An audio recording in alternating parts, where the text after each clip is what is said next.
The US is gearing up for its presidential elections. In November, the United States will host its 60th presidential contest, but as the time ticks down for the main event, US President Joe Biden has touted the manufacturing jobs created under his leadership.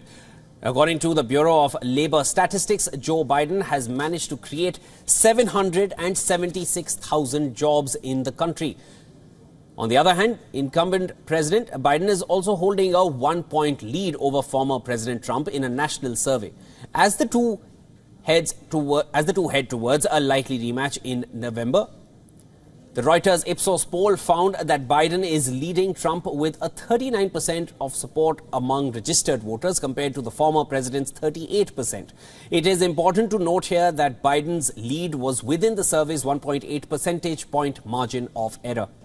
The one-week poll, which closed this Wednesday, also shows that 12% of its respondents said they don't know who they would vote for or that they would not vote at all. 11% of the respondents said that they would back some candidates other than Joe Biden and Donald Trump. Despite Biden and Trump setting up a sequel of the 2020 presidential elections, the road ahead for the duo will not be easy. Both candidates carry significant liabilities in the first US presidential election rematch in nearly 70 years.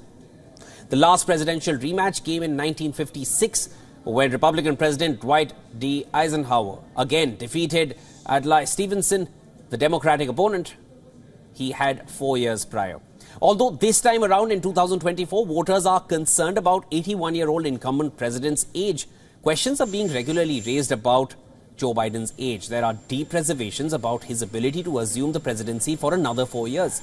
For Donald Trump, it is his upcoming 4 criminal trials, which are a point of contention for most voters, including charges of trying to overturn his 2020 election defeat. With many voters not convinced by either Trump or Biden, the new poll shows independent candidate Robert F. Kennedy Jr., backed by 15% of registered voters, should he appear as a third candidate on the ballot.